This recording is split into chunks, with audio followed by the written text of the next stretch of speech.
নমস্কার, আমি ডক্টর আশিস ব্যানার্জি।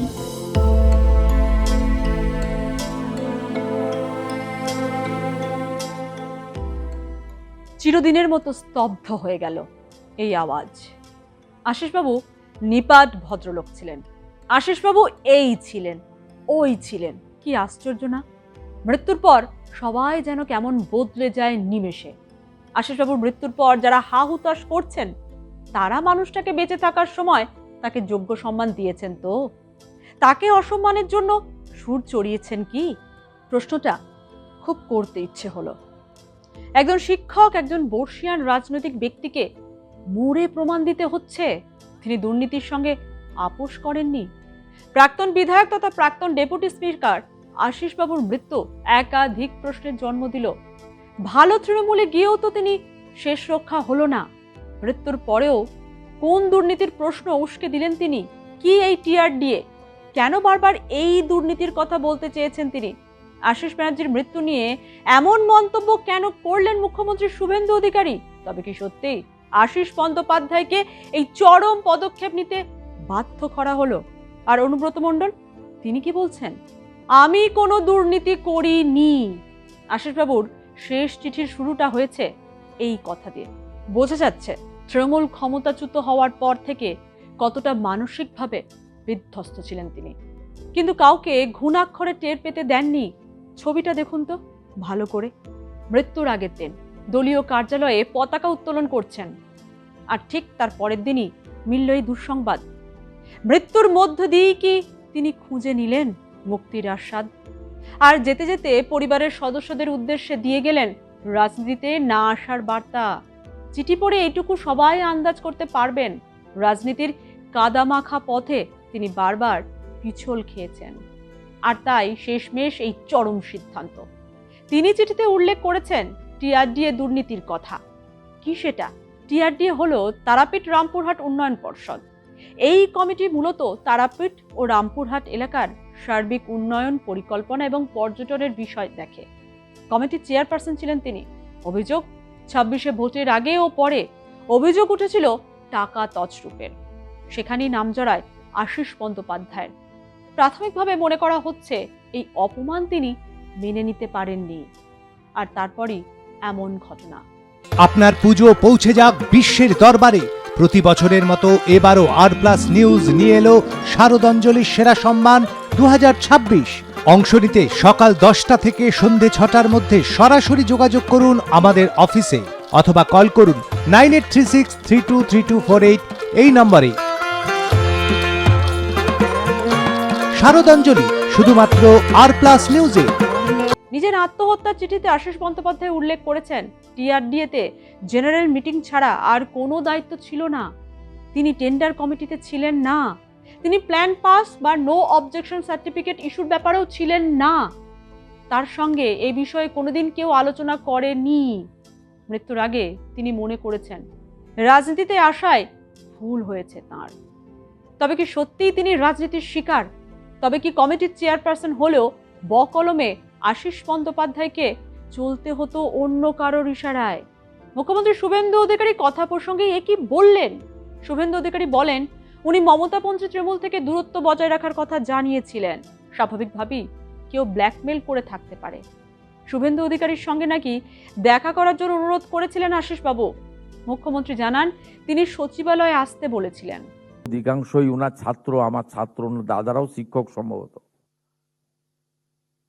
তা আমি তাদের পাশে দাঁড়ানোর কথা বললাম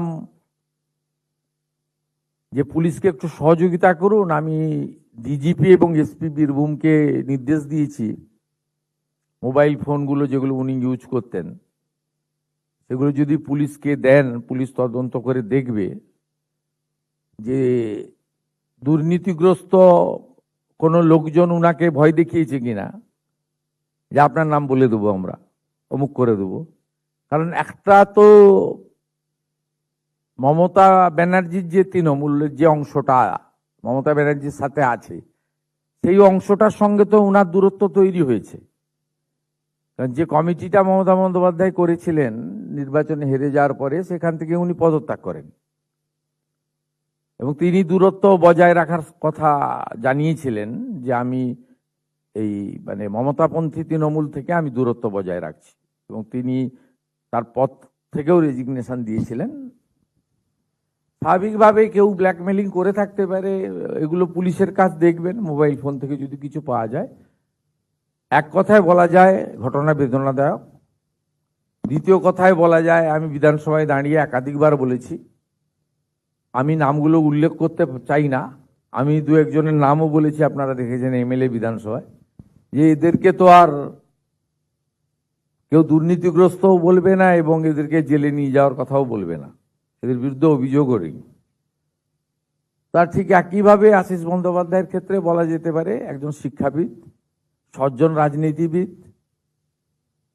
তার ফলোয়ার্সদের মধ্যে অনেক বিতর্ক আছে, যেমন রামপুরহাটের বকটুইর ইনসিডেন্ট নিয়ে, ওখানে কারণ সবটা তো ওনাদের নিয়ন্ত্রণে ছিল না, কারণ তৃণমূল কংগ্রেসে তো সবাই জানেন যে সকলে ছিলেন ল্যাম্প পোস্ট, একটাই পোস্ট।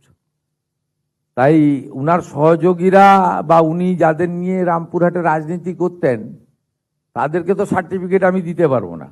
রামপুরহাটের বকটুইতে অনেক ঘটনা ঘটেছে, ওখানে স্যান্ড মাফিয়াদের দৌরাত্ম্য আছে,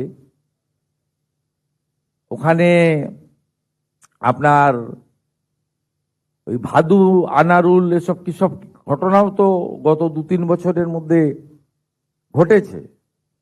কিন্তু ব্যক্তিগতভাবে একজন শিক্ষাবিদ, সজ্জন, সৎ মানুষ, তার এভাবে চলে যাওয়া এবং কোনো কারণ ছাড়াই, কারণ মিনস এই জন্য বলবো, বিজেপি প্রার্থী জিতে 5 বারের এমএলএকে হারানোর পর বাড়ি গিয়ে প্রণাম করেছে। এই যে 4 মাস আগের নির্বাচনে তো আপনি এরকম উদাহরণ খুব একটা দিতে পারবেন না, যে যার সঙ্গে লড়াই করলো তাকে হারালো, দিয়ে তার বাড়িতে গিয়ে প্রণাম করে আশীর্বাদ চেয়ে নিচ্ছে যাতে আমি আপনার দেখানো পথে 5 বছর চলতে পারি। এটা তো ওনার ক্ষেত্রে ঘটেছে। বিজেপির ওনার পরিবারও আমাকে বললেন যে বিজেপির সকলের সঙ্গে আমাদের সম্পর্ক ভালো। আমি জিজ্ঞেস করেছি পুলিশ কখনো ফোন করেছে কিনা, থানায় ডেকেছে কিনা, বা কোনো অসুবিধা হয়েছে কিনা। কোনো অসুবিধা ওনার হয়নি, কারোর সঙ্গেই কোনো খারাপ সম্পর্ক ছিল না। স্বাভাবিকভাবে ওনার চলে যাওয়াটা দুঃখজনক, এবং উনি থাকলে আমার মনে হয় ভালোই হতো। আশিসবাবুর সুসাইড নোট বলে যেটি উদ্ধার হয়েছে তাতে টিআরডি এর দুর্নীতির কথা উল্লেখ রয়েছে। একসময় বীরভূমের সর্বময় কর্তা কি বলছেন অনুব্রত মণ্ডল, তিনি আবার কার ঘাড়ে দোষ ঠেলছেন? কালীঘাটপন্থী তৃণমূল বিধায়ক কুণাল ঘোষ একটি ভিডিও শেয়ার করেছেন।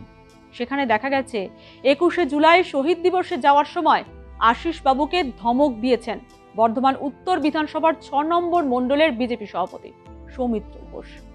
এমনটাই অভিযোগ উঠেছে।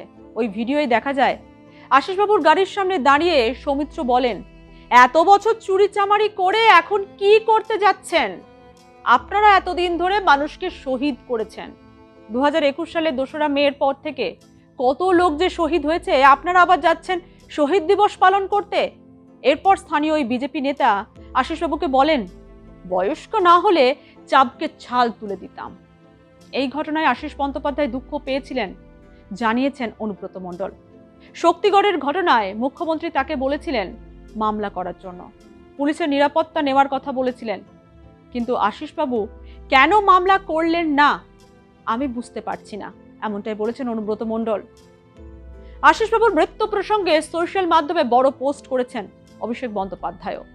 তিনি বিজেপি ও সংবাদ মাধ্যমকে কটাক্ষ করে লিখেছেন, রামপুরহাটের প্রাক্তন বিধায়ক ও পশ্চিমবঙ্গ বিধানসভার প্রাক্তন ডেপুটি স্পিকার আশিস বন্দ্যোপাধ্যায়ের মর্মান্তিক মৃত্যু শুধু হৃদয় বিদায়ক নয়, এই ঘটনা সেই প্রত্যেক মানুষের বিবেককে নাড়া দেওয়া উচিত যারা বিশ্বাস করেন যে রাজনীতি ও সাংবাদিকতারও একটা সীমারেখা থাকা প্রয়োজন। আশিস বন্দ্যোপাধ্যায়ের মৃত্যুতে একে অপরকে দুষছে কালীঘাট তৃণমূল ও ঋতব্রত বন্দ্যোপাধ্যায় তৃণমূল। কি বলছেন ঋতব্রত বন্দ্যোপাধ্যায়, শুনুন। বাংলা জুড়ে যে অর্গানাইজ লুট এবং লিগালাইজ প্লান্ডার হয়েছে তার কুশীলব তো হাতে গোনা লোক, কিন্তু তার দায় তৃণমূল কংগ্রেসের নেতা কর্মী থেকে সবাইকে দিতে হচ্ছে। যারা কোনো কিছুর সঙ্গে যুক্ত নন, যারা এই অর্থনৈতিক অপরাধের সঙ্গে যুক্ত নন, তারাও বাদ পড়ছেন না। এই অর্গানাইজড লুট এবং লিগালাইজ ক্রাইম যে ভয়াবহ পরিস্থিতি তৈরি করেছে। কি রে, তোর বেশ র্যাশ হয়েছে দেখছি। হ্যাঁ রে, কি করবো বলতো, র্যাশগুলো কিছুতেই কমছে না। অনেক কিছু ইউজ করলাম তবুও কমছে না। তুই একবার গৌরীদেবী হসপিটালসে দেখাতে পারিস, ওখানে ভালো এক্সপিরিয়েন্স ডার্মাটোলজিস্ট আছে। গৌরী দেবী হসপিটাল, রাজবাঁধ, দুর্গাপুর। যোগাযোগ 8001003333, 8001113333। রাজ্যের জনমানসে আমরা যারা তৃণমূল কংগ্রেস করি, আমরা কেউ তার দায় এড়াতে পারছি না, এবং একটা মানসিক চাপ প্রত্যেকের ওপর সাংঘাতিকভাবে পড়ছে। মানে এর মধ্যে বিধানসভায় এসে বলছেন যে আমি ডেপুটি স্পিকার হিসেবে যে অ্যাটেন্ডেন্ট নিয়োগ করেছিলাম, ঋতু একটু দেখো সেই অ্যাটেন্ডেন্টের যাতে কনফার্মেশন হয়, এই রকম তার দায়বদ্ধতা। তো সেই আশিসদার জীবনাবসান হয়েছে। আমরা অধ্যাপক আশিস ব্যানার্জির অমলিন স্মৃতির প্রতি গভীর শ্রদ্ধা জানাই। আশিসবাবুর এইভাবে মৃত্যু সত্যি করে রাজনৈতিক পালাবদল ও সমাজ ব্যবস্থার দিকে আঙুল তোলে। দুর্নীতি হয়েছে, যারা দুর্নীতি করেছে তাদের শাস্তি হওয়া দরকার, কিন্তু কোনো মানুষকে সামাজিকভাবে লাঞ্ছনা, আইন হাতে তুলে নেওয়া ভাবা উচিত। আপনারা কি বলেন? সত্যি কি পরিবেশ পরিস্থিতি বিচার না করে পথে ঘাটে লাঞ্ছনা, ডিম নিক্ষেপ করা সত্যি কি শোভনীয়? তদন্তের আগে কাউকে দোষী বলে দাগিয়ে দেওয়া কি ঠিক? আপনাদের মতামত জানান আমাদের কমেন্ট বক্সে।